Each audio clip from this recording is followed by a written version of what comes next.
Radio Tehran, শুরু হচ্ছে বিশ্ব সংবাদ।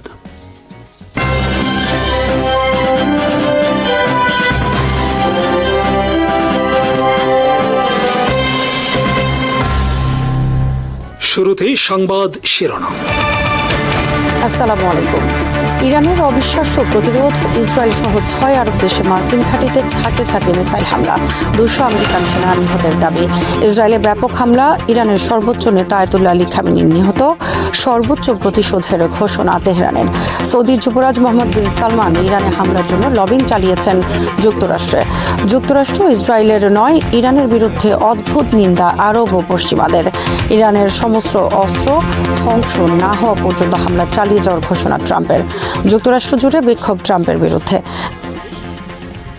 ইরানের বিরুদ্ধে যুক্তরাষ্ট্র ইসরায়েলের যৌথ হামলার অবিশ্বাস্য প্রতিরোধ গড়ে তুলেছে ইরান। শনিবার ইরানে হামলার পরপরই তেহরান ইসরায়েল সহ 6টি আরব দেশে অবস্থিত আমেরিকান সেনা ঘাঁটিতে মিসাইল আক্রমণ চালায়। ঝাঁকে ঝাঁকে ইরানি মিসাইল আছড়ে পড়তে থাকে সৌদি আরব, সংযুক্ত আরব আমিরাত, কাতার, বাহরাইন, কুয়েত, ইরাক ও জর্ডানের ঘাঁটিতে। এসব হামলায় যুক্তরাষ্ট্রের 2 শতাধিক সেনা নিহতের দাবি করেছে ইরানের Islamic Revolutionary Guard Corps IRGC। একই সঙ্গে আমেরিকান শক্তিশালী একটি রণতরীতে ও মিসাইল হামলার দাবি করেছে IRGC। তবে ইরানের দাবি প্রত্যাখ্যান করেছে যুক্তরাষ্ট্র আর্মি। মধ্যপ্রাচ্যের বিভিন্ন দেশে আমেরিকান ঘাঁটিতে ইরানের মিসাইল হামলার ভিডিও ছড়িয়ে পড়েছে সামাজিক যোগাযোগ মাধ্যমে। বিভিন্ন ভবনে মিসাইল আছড়ে পড়ার দৃশ্য দেখা গেছে। তাছাড়া BBC, CNN, আল জাজিরা সহ বিভিন্ন গণমাধ্যমের খবরে বলা হয়েছে ইরানের মিসাইল প্রতিহত করে চলছে উপসাগরীয় দেশগুলোতে থাকা আমেরিকান ঘাঁটি। অনেক মিসাইল আঘাত করছে বিভিন্ন ঘাঁটিতে। তাছাড়া ঘাঁটির বাইরে বিভিন্ন ভবনেও আঘাত করেছে ইরানের মিসাইল। এর মধ্যে রয়েছে সংযুক্ত আরব আমিরাতের সবচেয়ে বড় শহর দুবাইয়ের পাম হোটেল। ইরানের মিসাইল হামলার প্রতিরোধে ব্যর্থতায় প্রশ্ন উঠেছে হাজার হাজার বিলিয়ন ডলারের যুক্তরাষ্ট্রের প্রতিরক্ষা ব্যবস্থা নিয়ে। ইরানে হামলার পর যুক্তরাষ্ট্রের প্রেসিডেন্ট ডোনাল্ড ট্রাম্প বলেছেন, ইরানে হামলার লক্ষ্য ইরানের পারমাণবিক কর্মসূচি, সমস্ত মিসাইল কর্মসূচি ধ্বংস করা এবং ইরানে ক্ষমতার পরিবর্তন করা। ডোনাল্ড ট্রাম্প বলেছেন, ইরানের সমস্ত অস্ত্র ধ্বংস না হওয়া পর্যন্ত পুরা ইরান জুড়ে হামলা চলবে। ইসরায়েলের প্রধানমন্ত্রী বেনিয়ামিন নেতানিয়াহু বলেছেন, এবার ইসরায়েল রাষ্ট্রের অস্তিত্বের দুশমন, ইরানকে চিরতরে ধ্বংস করে তবে আমরা ক্ষান্ত হব। ইসরায়েল রাষ্ট্রের নিরাপত্তার জন্য হুমকি এমন কোনো শক্তির অস্তিত্ব আমরা মেনে নেব না। শনিবার ইসরায়েল হামলা চালিয়েছে ইরানের দক্ষিণে 2টি স্কুলে। এতে 40 জন শিশুসহ শতাধিক শিক্ষার্থী নিহত হয়েছে। যুক্তরাষ্ট্র ইসরায়েলের হামলায় নিহত হয়েছেন ইরানের সর্বোচ্চ নেতা আয়াতুল্লাহ আলী খামেনি। তার বয়স হয়েছিল 86 বছর। গত 40 বছর ধরে তিনি ইরানের সর্বোচ্চ নেতা। 1979 সালে ইরান ইসলামী বিপ্লবের অভিভাবকত্ব করে আসছিলেন তিনি। ইরানে নির্বাচনের মাধ্যমে প্রেসিডেন্ট ও সংসদ সদস্য নির্বাচিত হলেও তিনি ছিলেন মূলত ইরানের সর্বোচ্চ ধর্মীয় শাসক। তার নেতৃত্বে রয়েছে একাধিক পরিষদ যা মূলত ইরানের নীতি নির্ধারণে ভূমিকা পালন করে। এসব পরিষদে ইরানের সর্বোচ্চ ধর্মীয় ব্যক্তিবর্গ 8 বছরের জন্য ভোটের মাধ্যমে নির্বাচিত হন। ইরানের সংসদ ও প্রেসিডেন্ট মূলত ইমাম খোমেনির নেতৃত্বে পরিষদ সমূহের অধীন। 1981 থেকে 1989 সাল পর্যন্ত তিনি ছিলেন ইরানের প্রেসিডেন্ট। 1989 সালে ইরান বিপ্লবের কিংবদন্তি নেতা আয়াতুল্লাহ রুহুল্লাহ আল খামেনির মৃত্যুর পর তিনি ইরানের সুপ্রিম বা সর্বোচ্চ ধর্মীয় নেতা নির্বাচিত হন। ইমাম খোমেনির পর গোটা ইরানে তার গ্রহণযোগ্যতা ও জনপ্রিয়তা ছিল আকাশচুম্বী। পশ্চিমাদের কোনো অন্যায়, হুমকি ও চাপের কাছে তিনি কখনো মাথা নত করেননি। ইমাম খামেনির মৃত্যুতে 40 দিনের রাষ্ট্রীয় শোক ঘোষণা করেছে ইরান। খামেনিকে হত্যার পর যুক্তরাষ্ট্রের প্রেসিডেন্ট ডোনাল্ড ট্রাম্প ঘোষণা করেছেন, সে ছিল শতাব্দীর অন্যতম বড় শয়তান। খামেনি ছাড়া ইরানে যুক্তরাষ্ট্র ইসরায়েলের হামলায় নিহত অপর শীর্ষস্থানীয় নেতা হলেন আলী শামখানি। এদিকে ইরানে যুক্তরাষ্ট্রের ও ইসরায়েলের হামলার জন্য লবিং করেছেন সৌদি আরবের মূল শাসক ও ক্রাউন প্রিন্স মোহাম্মদ বিন সালমান বা MBS। হামলার আগে থেকে তিনি ডোনাল্ড ট্রাম্পকে বারবার ফোন করছেন ইরানে হামলা পরিচালনার জন্য। শনিবার এই খবর প্রকাশ করেছে ওয়াশিংটন পোস্ট। ওয়াশিংটন পোস্ট জানিয়েছে, সৌদি যুবরাজ প্রকাশ্যে কূটনীতির মাধ্যমে ইরান সমস্যার সমাধানের কথা বললেও গোপনে তিনি ট্রাম্পকে বলেছেন হামলা চালানোর জন্য। তিনি ট্রাম্পকে অনবরত উৎসাহিত করেছেন এ ব্যাপারে। শেষ মুহূর্তে তিনি ট্রাম্পকে অনুমতি দিয়েছেন হামলার জন্য। ওয়াশিংটন পোস্ট লিখেছে, 4টি সূত্র থেকে এর সত্যতা নিশ্চিত করা হয়েছে। করেছে। ইরানে যুক্তরাষ্ট্র ও ইসরায়েলের আগ্রাসনের বিরুদ্ধে অদ্ভুত প্রতিবাদ প্রকাশ করেছে পশ্চিমা বিশ্ব ও আরব দেশগুলো। তারা যুক্তরাষ্ট্র ইসরায়েল নয় বরং নিন্দা করেছে হামলার শিকার ইরানের নিন্দা করেছে বিভিন্ন আরব দেশে হামলার জন্য। যুক্তরাজ্য, ফ্রান্স ও জার্মানি এক যৌথ বিবৃতিতে ইরানের বিরুদ্ধে নিন্দা জানিয়ে বলা হয়েছে তারা ইসরায়েলের পাশে থাকবে। তবে এক্ষেত্রে ব্যতিক্রম দেখা গেছে কানাডার ক্ষেত্রে। কানাডার প্রধানমন্ত্রী মার্ক কার্নি এক বিবৃতিতে বলেছেন তারা ইরান জাতির পাশে আছে, তবে ইসরায়েলের নিরাপত্তার পক্ষে। এছাড়া নরওয়ে, আয়ারল্যান্ড সহ বিভিন্ন দেশ উভয় পক্ষকে সংযত হওয়ার আহ্বান জানিয়ে বিবৃতি দিয়েছে। মুসলিম বিশ্বের মধ্যে একমাত্র পাকিস্তান ইরানে হামলার জন্য তীব্র নিন্দা ও প্রতিবাদ জানিয়ে বিবৃতি প্রকাশ করেছে এবং ইরানের পাশে থাকার ঘোষণা দিয়েছে। তুরস্কের পররাষ্ট্র মন্ত্রণালয়ের এক বিবৃতিতে মুসলিম বিশ্বকে এক হওয়ার আহ্বান জানানো হয়েছে এ ধরনের হামলা প্রতিরোধে। অপরদিকে সৌদি আরব, সংযুক্ত আরব আমিরাত, বাহরাইন, কাতার, কুয়েত সহ বিভিন্ন দেশ ইরানের নিন্দা ও প্রতিবাদ করেছে তাদের দেশে আমেরিকান ঘাঁটিতে পাল্টা হামলার জন্য। বিবিসির খবরে বলা হয়েছে গোটা যুক্তরাষ্ট্র জুড়ে বিক্ষোভ ছড়িয়ে পড়েছে ট্রাম্পের বিরুদ্ধে। রাজধানী ওয়াশিংটন ডিসি সহ বিভিন্ন রাজ্যের গুরুত্বপূর্ণ শহরে হাজার হাজার মানুষ রাস্তায় নেমে এসেছে যুদ্ধের বিরুদ্ধে প্রতিবাদ জানাতে। অপরদিকে বাহরাইনের মানামায় হাজার হাজার মানুষ রাস্তায় নেমে আনন্দ মিছিল করেছে বাহরাইনের আমেরিকান ঘাঁটিতে ইরানের মিসাইল হামলার জন্য। আল জাজিরার বিশ্লেষণে বলা হয়েছে ট্রাম্প ইসরায়েলে হামলা চালিয়েছেন নেতানিয়াহু বা ইসরায়েলের জন্য নয়। এ হামলায় যুক্তরাষ্ট্র নয় বরং লাভবান হবে ইসরায়েল। তাই এটা মূলত নেতানিয়াহুর যুদ্ধ। প্রকাশিত বিভিন্ন খবর অনুযায়ী গত বছর জুন মাসে যুক্তরাষ্ট্র ইসরায়েলের ইরানে হামলার পর 6 মাসের মধ্যে আবার ইরানে হামলার জন্য জোর তদবির চালাতে থাকে নেতানিয়াহু। তিনি এ লক্ষ্যে 2 মাস আগে ছুটে যান যুক্তরাষ্ট্রের প্রেসিডেন্ট ডোনাল্ড ট্রাম্পের ব্যক্তিগত অবকাশ যাপন কেন্দ্র মার-এ-লাগোয়। সেখানে তিনি ডোনাল্ড ট্রাম্পকে বোঝান কেন আবার ইরানে হামলা করতে হবে। জুন মাসে ইরানে হামলার পর ট্রাম্প দাবি করেন ইরানের পারমাণবিক সক্ষমতা ধ্বংস হয়েছে। এ বিষয়ে নেতানিয়াহু ট্রাম্পের সাথে বিরোধে না গিয়ে ট্রাম্পকে বলেন ইরান এখনও ইসরায়েলের জন্য বড় ধরনের হুমকি, আর সেটা হলো ইরানের ব্যালিস্টিক ও ক্রুজ মিসাইল কর্মসূচি। নেতানিয়াহু দাবি করেন ইরানের কাছে এমন কোনো অস্ত্র থাকতে পারবে না যা ইসরায়েল রাষ্ট্রের জন্য হুমকি। তাই ইরানের ব্যালিস্টিক ও ক্রুজ মিসাইল সহ সমস্ত অস্ত্র সক্ষমতা ধ্বংস করতে হবে। পাশাপাশি ইরানের রেজিম চেঞ্জ বা ক্ষমতার পরিবর্তন ঘটাতে হবে।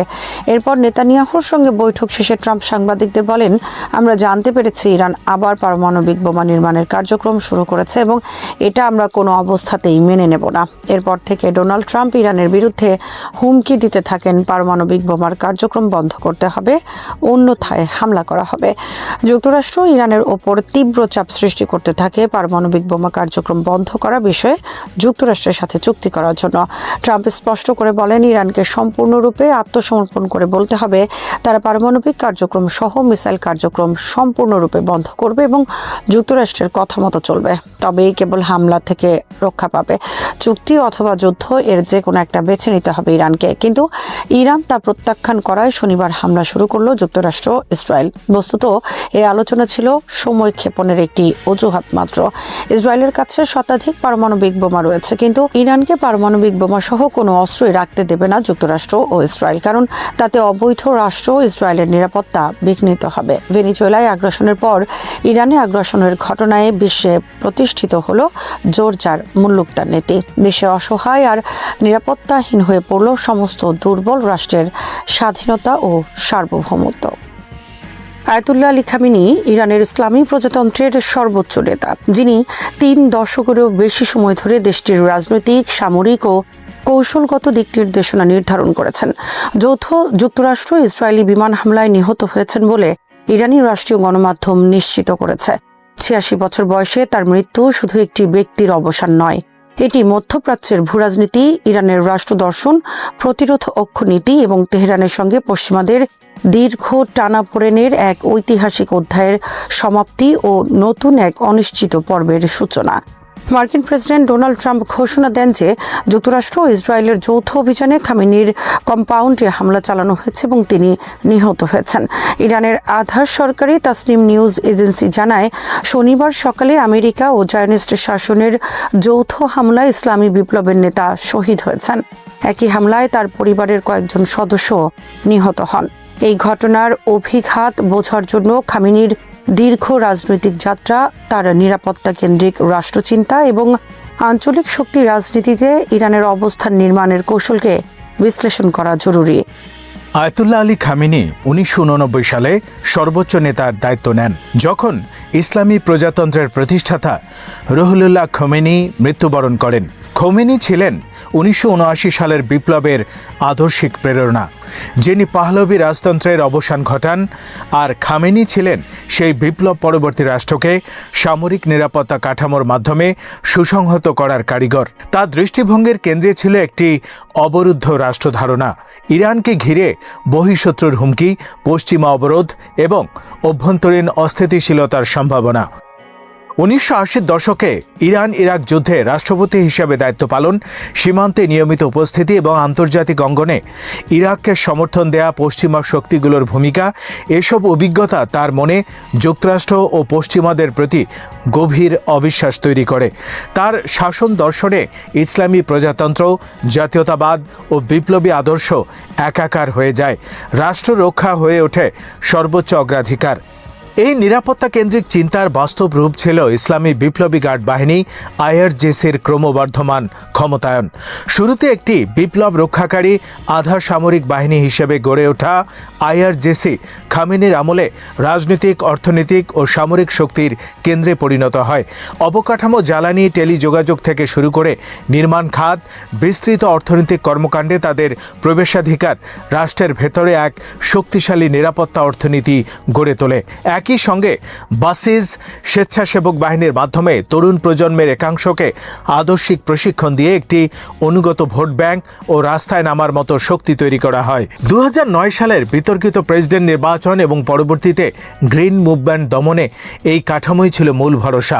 হাজারো গ্রেপ্তার, প্রাণহানি এবং কঠোর নিয়ন্ত্রণের মধ্য দিয়ে খামেনি প্রমাণ করেন যে রাষ্ট্রের স্থিতি রক্ষায় তিনি আপোষহীন। তবে খামেনিকে কেবল কঠোর নিরাপত্তা নীতির প্রতীক হিসেবে দেখলে তার বাস্তববাদী দিকটি আড়ালে থেকে যায়।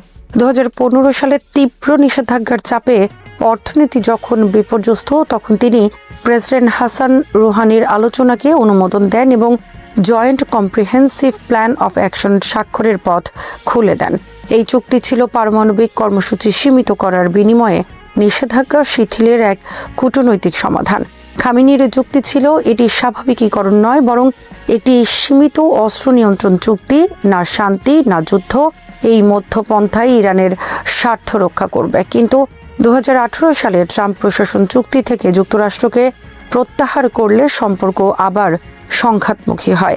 তেহরান ধীরে ধীরে ইউরেনিয়াম সমৃদ্ধকরণ বাড়ায়, যদিও খামেনি পূর্বেই পারমাণবিক অস্ত্র নিষিদ্ধ করে ফতোয়া জারি করেছিলেন বলে ইরান দাবি করে। অভ্যন্তরীণ রাজনীতিতে খামেনির জন্য বড় চ্যালেঞ্জ আসে একাধিক ঢেউয়ে। 2009 সালের নির্বাচন পরবর্তী বিক্ষোভ, 2019 সালে জ্বালানি মূল্যবৃদ্ধি ঘিরে আন্দোলন এবং 2022 সালে মাহসা আমিনের মৃত্যুকে কেন্দ্র করে নারী অধিকার আন্দোলন। প্রতিবারই রাষ্ট্র কঠোর বল প্রয়োগে সাড়া দেয়। সমালোচকরা বলেন, তরুণ প্রজন্মের অর্থনৈতিক উন্নতি ও সামাজিক স্বাধীনতার আকাঙ্ক্ষা তিনি বুঝতে ব্যর্থ হন। দীর্ঘমেয়াদী নিষেধাজ্ঞা ও বিচ্ছিন্নতাবাদী নীতির ভার সাধারণ মানুষকেই বহন করতে হয়েছে।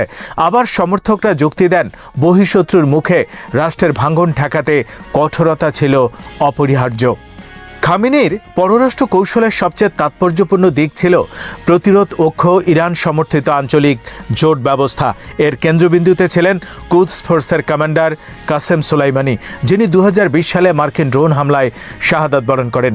লেবাননে হিজবুল্লাহ, ফিলিস্তিনে হামাস, ইয়েমেনে হুথি এবং সিরিয়ার প্রেসিডেন্ট বাশার আল আসাদের সরকার।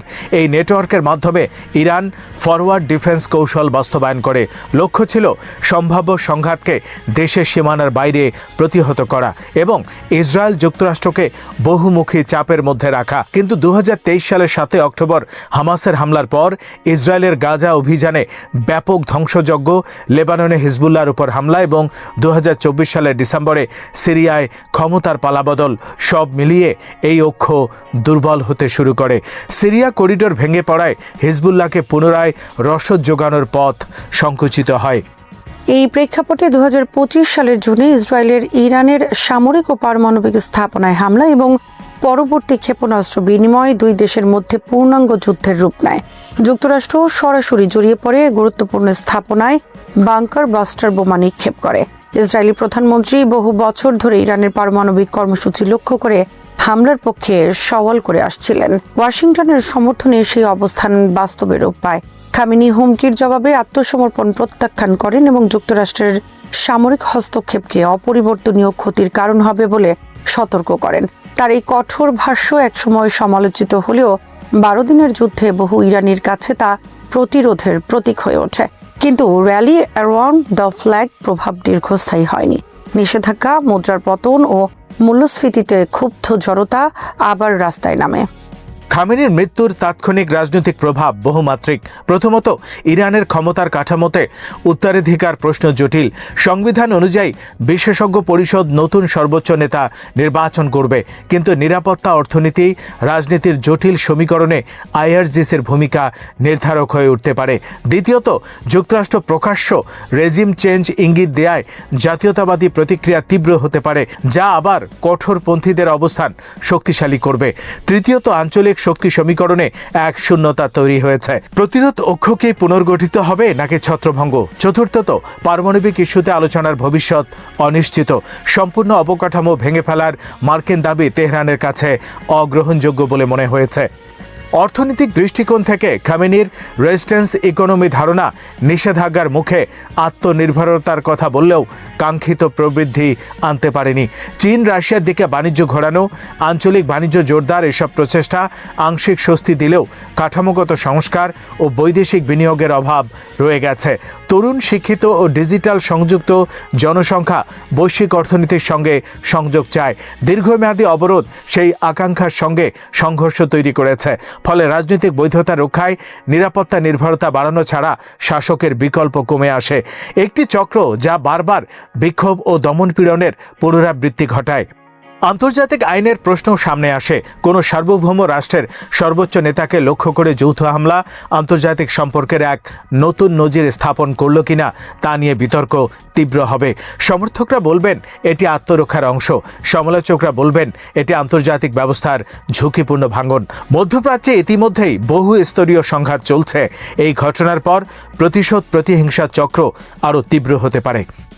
সব মিলিয়ে আলী খামেনির রাজনৈতিক জীবন ছিল প্রতিরোধ, বাস্তববাদ ও কঠোরতার এক জটিল মিশ্রণ। তিনি একদিকে বিপ্লব পরবর্তী রাষ্ট্রকে টিকিয়ে রাখতে সামরিক নিরাপত্তা কাঠামো সুদৃঢ় করেছেন, অন্যদিকে প্রয়োজনে কূটনৈতিক দর কষাকষির পথও বেছে নিয়েছেন। তার মৃত্যুর মাধ্যমে ইরান এক সন্ধিক্ষণে দাঁড়িয়েছে। কঠোর প্রতিরোধের পথেই কি এগোবে, নাকি অর্থনৈতিক পুনর্গঠন ও আংশিক সমঝোতার দিকে ঝুঁকবে? উত্তর নির্ভর করবে উত্তরাধিকার প্রক্রিয়া, জনমতের গতি প্রকৃতি, আইআরজিসির ভূমিকা এবং আন্তর্জাতিক শক্তিগুলোর কৌশলের ওপর। তবে নিশ্চিতভাবে বলা যায়, খামেনির যুগ ইরানের রাজনৈতিক মনস্তত্ত্বে গভীর ছাপ রেখে গেল। সেই ছাপ মুছে ফেলা সহজ হবে না। পাকিস্তান ও আফগানিস্তানের মধ্যে সীমান্ত সংঘাত নতুন কিছু নয়, কিন্তু সাম্প্রতিক ঘটনাবলী পরিস্থিতিকে এমন এক পর্যায়ে নিয়ে গেছে যেখানে ইসলামাবাদ একে প্রকাশ্যে ওপেন ওয়ার বা উন্মুক্ত যুদ্ধ হিসেবে আখ্যা দিচ্ছে। দুই দেশের সীমান্ত জুড়ে পাল্টাপাল্টি গোলাবর্ষণ, ড্রোন হামলা, বিমান অভিযান এবং স্থলভিত্তিক সামরিক তৎপরতা এখন কেবল কূটনৈতিক উত্তেজনার বিষয় নয়, এটি রক্তক্ষয়ী বাস্তবতা। পরিস্থিতিকে আরও জটিল করে তুলেছে হতাহতের সংখ্যা নিয়ে দুই দেশের পরস্পর বিরোধী দাবি। পাকিস্তান বলছে তারা জঙ্গি অবকাঠামো ধ্বংস করেছে এবং বড় ধরনের ক্ষতি করেছে আফগান পক্ষের। অন্যদিকে আফগানিস্তানের তালেবান সরকার দাবি করছে পাকিস্তানের হামলায় বেসামরিক নাগরিক নিহত হয়েছে এবং তাদের প্রতিশোধমূলক হামলায় পাকিস্তানও বড় ক্ষতির মুখে পড়েছে। এই তথ্যযুদ্ধ, সংখ্যার লড়াই এবং রাজনৈতিক বক্তব্যের সংঘর্ষ বাস্তব পরিস্থিতি বোঝাকে কঠিন করে তুলেছে। এই দ্বন্দ্বের শেকড় বহু গভীরে প্রথিত। 1893 সালে ব্রিটিশ ভারতের সময় নির্ধারিত ডুরান্ড লাইন আজও দুই দেশের মধ্যে বিতর্কিত। আফগানিস্তান ঐতিহাসিকভাবে এই সীমারেখাকে স্থায়ী আন্তর্জাতিক সীমানা হিসেবে স্বীকৃতি দেয়নি, যদিও পাকিস্তান এটাকে বৈধ সীমান্ত বলে মনে করে। এই সীমানা পশতুন জনগোষ্ঠীকে দুই ভাগে বিভক্ত করেছে, যার সামাজিক ও রাজনৈতিক প্রভাব আজও বিদ্যমান। সীমান্ত অঞ্চলে রাষ্ট্রের নিয়ন্ত্রণ ঐতিহাসিকভাবে দুর্বল ছিল এবং এই শূন্যতায় উগ্রপন্থী গোষ্ঠীগুলো নিজেদের নেটওয়ার্ক বিস্তার করেছে। 2021 সালে কাবুলে তালেবান ক্ষমতায় ফেরার পর অনেক বিশ্লেষক ধারণা করেছিলেন যে পাকিস্তান ও আফগানিস্তানের সম্পর্ক ঘনিষ্ঠ হবে, কারণ পাকিস্তান দীর্ঘদিন ধরে আফগান তালেবানকে কৌশলগত গভীরতার অংশ হিসেবে দেখেছে বলে অভিযোগ রয়েছে। কিন্তু বাস্তবতা হয়েছে ভিন্ন। পাকিস্তানের অভ্যন্তরে তেহরিকি তালেবান পাকিস্তান নামে পরিচিত গোষ্ঠীর হামলা বেড়েছে। ইসলামাবাদ দাবি করেছে টিটিপি আফগান ভূখণ্ডে আশ্রয় এবং প্রশিক্ষণ পাচ্ছে। তালেবান সরকার এই অভিযোগ অস্বীকার করে বলছে তারা কোনো দেশের বিরুদ্ধে নিজেদের ভূমি ব্যবহার করতে দেবে না। এখানেই দ্বন্দ্বের কেন্দ্রে এসে দাঁড়ায় নিরাপত্তা প্রশ্ন। সাম্প্রতিক সংঘর্ষের সূচনা হয় সীমান্তবর্তী এলাকায় একটি বড় হামলার পর, যেখানে পাকিস্তানি নিরাপত্তা বাহিনীর সদস্য নিহত হয়। পাকিস্তান তাৎক্ষণিকভাবে দায় চাপায় টিটিপির ওপর এবং দাবি করে হামলাকারীরা আফগানিস্তান থেকে এসেছে। এর জবাবে পাকিস্তান সীমান্ত পেরিয়ে বিমান ও আর্টিলারি হামলা চালায় বলে আফগান পক্ষের অভিযোগ। ইসলামাবাদ বলেছে তারা নির্দিষ্ট জঙ্গি আস্তানায় লক্ষ্যভিত্তিক হামলা করেছে, কিন্তু কাবুলের দাবি এতে নারী ও শিশু নিহত হয়েছে। এখান থেকেই শুরু হয় মৃত্যুর সংখ্যা নিয়ে দ্বন্দ্ব। পাকিস্তান বলছে তাদের অভিযানে বহু জঙ্গি নিহত হয়েছে এবং তারা সীমান্ত সুরক্ষায় সফল হয়েছে। অন্যদিকে আফগান তালেবান জানাচ্ছে পাকিস্তানের হামলায় বেসামরিক নাগরিক সহ ডজন খানেক মানুষ নিহত হয়েছেন। তারা পাল্টা হামলার কথাও জানিয়েছে এবং দাবি করেছে পাকিস্তানের চৌকি ও সামরিক অবস্থান লক্ষ্য করে হামলা চালিয়ে উল্লেখযোগ্য ক্ষতি করেছে। ইসলামাবাদ এসব দাবি ভুয়া প্রচারণা বলে উড়িয়ে দিয়েছে। ফলে উভয় পক্ষের প্রকাশিত সংখ্যাগুলো একে অপরের সঙ্গে সামঞ্জস্যপূর্ণ নয়, বরং পরস্পর বিরোধী। হতাহতের সংখ্যা নিয়ে এই দ্বন্দ্ব কেবল পরিসংখ্যানের প্রশ্ন নয়, এটি রাজনৈতিক ও কৌশলগত লড়াইয়ের অংশ। যে কোনো সংঘাতে সংখ্যার ব্যাখ্যা একটি গুরুত্বপূর্ণ অস্ত্র। বেশি শত্রু নিহত হয়েছে এমন দাবি অভ্যন্তরীণ জনমতকে সন্তুষ্ট করে এবং সেনাবাহিনীর কার্যকারিতা তুলে ধরে। একইভাবে বেসামরিক হতাহতের অভিযোগ আন্তর্জাতিক সহানুভূতি অর্জনের উপায়। আফগানিস্তানের তালেবান সরকার আন্তর্জাতিক স্বীকৃতি পেতে চায়, তাই তারা নিজেদেরকে নির্যাতিত পক্ষ হিসেবে তুলে ধরতে আগ্রহী। অন্যদিকে পাকিস্তান অভ্যন্তরীণ সন্ত্রাসবিরোধী লড়াইয়ে নিজেদের দৃঢ় অবস্থান প্রদর্শন করতে চায়। এই পরিস্থিতিতে স্বাধীনভাবে যাচাইযোগ্য তথ্য পাওয়া কঠিন। সীমান্তবর্তী এলাকায় গণমাধ্যমের প্রবেশ সীমিত, আন্তর্জাতিক সংস্থার উপস্থিতি কম এবং উভয় দেশই তথ্য নিয়ন্ত্রণে সচেষ্ট। ফলে হতাহতের প্রকৃত সংখ্যা নিয়ে ধোঁয়াশা থেকেই যায়। সামাজিক মাধ্যমে প্রচারিত ভিডিও ও ছবি প্রায় যাচাই ছাড়া ছড়িয়ে পড়ে, যা বিভ্রান্তি যোগায়। সংঘাতের আরেকটি গুরুত্বপূর্ণ দিক হলো সীমান্তে কাঁটাতারের বেড়া নির্মাণ। পাকিস্তান ডুরান্ড লাইনের বড় অংশে বেড়া দিয়েছে, যা আফগান তালেবান শুরু থেকেই বিরোধিতা করেছে। তাদের দাবি এটি ঐতিহাসিকভাবে বিতর্কিত সীমান্তে একতরফা পদক্ষেপ। মাঝে মাঝে তালেবান যোদ্ধারা এই বেড়া অপসারণ বা ক্ষতিগ্রস্ত করার চেষ্টা করেছে বলে পাকিস্তানের অভিযোগ। ফলে সীমান্তে উত্তেজনা দীর্ঘদিনের। অর্থনৈতিক প্রেক্ষাপটও গুরুত্বপূর্ণ। পাকিস্তান বর্তমানে অর্থনৈতিক সংকটে রয়েছে। উচ্চ মূল্যস্ফীতি, বৈদেশিক মুদ্রার রিজার্ভ সংকট এবং আন্তর্জাতিক ঋণ নির্ভরতা তাদের নীতি নির্ধারণে চাপ সৃষ্টি করছে। আফগানিস্তানে আন্তর্জাতিক নিষেধাজ্ঞা ও সম্পদ জব্দের কারণে গভীর অর্থনৈতিক সংকটে রয়েছে। দুই দেশের মধ্যে বাণিজ্যিক সম্পর্ক ও ট্রানজিট বাণিজ্য উভয়ের জন্যই গুরুত্বপূর্ণ, কিন্তু সীমান্ত বন্ধ হয়ে গেলে ব্যবসা বাণিজ্য ব্যাহত হয়, যা স্থানীয় জনগোষ্ঠীর উপর সরাসরি প্রভাব ফেলে। পশ্চিমা শক্তিগুলোর ভূমিকাও এখানে আলোচ্য।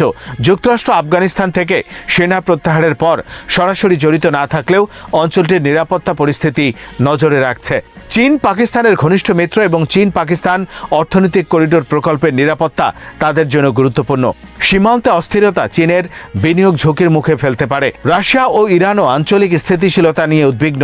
ফলে এই দ্বন্দ্ব কেবল দ্বিপাক্ষিক নয়, এটি বৃহত্তর আঞ্চলিক ভারসাম্যের অংশ। তালেবান সরকারের জন্য এটি একটি পরীক্ষা। তারা ক্ষমতা আসার সময় প্রতিশ্রুতি দিয়েছিল যে আফগান ভূমি অন্য দেশের বিরুদ্ধে ব্যবহার হতে দেবে না। পাকিস্তানের অভিযোগ প্রমাণিত হলে তাদের বিশ্বাসযোগ্যতা প্রশ্নের মুখে পড়ে যাবে। আবার পাকিস্তানের অতিরিক্ত সামরিক প্রতিক্রিয়া আফগান জনগণের মধ্যে জাতীয়তাবাদী ক্ষোভকে উস্কে দিতে পারে, যা তালেবানকে কঠোর অবস্থানে যেতে বাধ্য করতে পারে।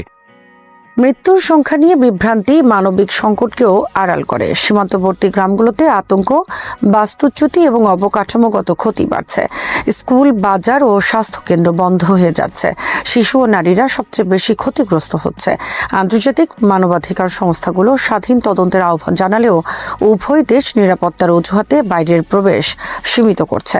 তথ্যযুদ্ধের এই পর্বে সামাজিক মাধ্যম একটি গুরুত্বপূর্ণ ক্ষেত্র। পাকিস্তানি ও আফগান সমর্থকরা টুইটার, ফেসবুক ও টেলিগ্রামে নিজেদের বক্তব্য তুলে ধরছে। ভিডিও, মানচিত্র ও হতাহতের তালিকা প্রকাশ করা হচ্ছে, যা প্রায়ই একে অপরকে অস্বীকার করে। এই ডিজিটাল লড়াই জনমতকে প্রভাবিত করছে এবং উত্তেজনা আরও বাড়াচ্ছে। রাজনৈতিকভাবে পাকিস্তানের বেসামরিক সরকার ও সামরিক নেতৃত্বের অবস্থানও গুরুত্বপূর্ণ। সামরিক বাহিনী ঐতিহাসিকভাবে নিরাপত্তা নীতিতে প্রভাবশালী। সীমান্তে কঠোর প্রতিক্রিয়া দেখিয়ে তারা অভ্যন্তরীণ সমর্থন জোরদার করতে পারে। অন্যদিকে বেসামরিক সরকার আন্তর্জাতিক সমালোচনা এড়াতে কূটনৈতিক পথ খোলা রাখতে চায়। আফগানিস্তানের ক্ষেত্রেও তালেবান নেতৃত্বের ভেতরে কৌশলগত মতপার্থক্য থাকতে পারে। কেউ কঠোর জবাবের পক্ষে, কেউ আলোচনার পক্ষে। ভবিষ্যৎ পরিস্থিতি কয়েকটি সম্ভাবনার দিকে ইঙ্গিত করে। প্রথমত, সীমান্তে নিম্নমাত্রার সংঘর্ষ অব্যাহত থাকতে পারে, যেখানে সময়ে সময়ে উত্তেজনা বাড়বে কিন্তু পূর্ণাঙ্গ যুদ্ধ হবে না। দ্বিতীয়ত, কূটনৈতিক মধ্যস্থতা একটি সীমিত সমঝোতা হতে পারে, যেমন যৌথ সীমান্ত টহল বা গোয়েন্দা তথ্য বিনিময়। তৃতীয়ত, যদি হতাহতের সংখ্যা বেড়ে যায় এবং জনমত উত্তপ্ত হয়, তাহলে সংঘাত আরও বিস্তৃত হতে পারে। তবে বড় চ্যালেঞ্জ হলো আস্থার সংকট। পাকিস্তান বিশ্বাস করে আফগান তালেবান টিটিপির বিরুদ্ধে যথেষ্ট ব্যবস্থা নিচ্ছে না। তালেবান মনে করে পাকিস্তান তাদের সার্বভৌমত্বের লঙ্ঘন করছে। এই অবিশ্বাসের চক্র ভাঙা কঠিন। এছাড়া ডুরান্ড লাইন ইস্যু ও পশতুন জাতীয়তাবাদ দীর্ঘমেয়াদে রাজনৈতিক সমাধান দাবি করে, যা সামরিক পদক্ষেপে সম্ভব নয়। সংঘাতের মানবিক মূল্য বিবেচনায় রাখতে হবে। সীমান্ত অঞ্চলের সাধারণ মানুষ বহু দশক ধরে যুদ্ধ, উগ্রবাদ ও দারিদ্র্যের বোঝা বহন করছে। আবার তারা গোলাবর্ষণ এবং অনিশ্চয়তার মধ্যে পড়েছে। শিশুদের শিক্ষা ব্যাহত হচ্ছে, কৃষিকাজ বন্ধ হচ্ছে, পরিবারগুলো স্থানচ্যুত হচ্ছে। এই বাস্তবতা সংখ্যার লড়াইয়ের আড়ালে চাপা পড়ে যায়। আন্তর্জাতিক সম্প্রদায়ের ভূমিকা এখানে গুরুত্বপূর্ণ হতে পারে। জাতিসংঘ বা আঞ্চলিক সংস্থাগুলো নিরপেক্ষ তদন্ত ও সংলাপের উদ্যোগ নিতে পারে। তবে উভয় দেশেই সার্বভৌমত্বের প্রশ্নে সংবেদনশীল, তাই বাইরের হস্তক্ষেপ সীমিত।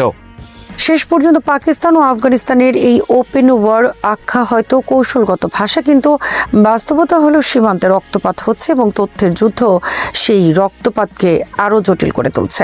মৃত্যুর প্রকৃত সংখ্যা যাই হোক, প্রতিটি প্রাণহানি অঞ্চলটির অস্থিতিশীলতার প্রতীক। স্থায়ী সমাধানের জন্য দরকার আস্থা পুনর্গঠন, নিরাপত্তা সহযোগিতা এবং রাজনৈতিক সদিচ্ছা। অন্যথায় সংখ্যার এই দ্বন্দ্ব একসময় বৃহত্তর সংঘাতে রূপ নিতে পারে, যার মূল্য দেবে দুই দেশের সাধারণ মানুষই। শ্রোতা বন্ধুরা, বিশ্ব সংবাদে এই ছিল আমাদের সর্বশেষ আয়োজন। সঙ্গে থাকার জন্য আপনাদের সবাইকে অসংখ্য ধন্যবাদ।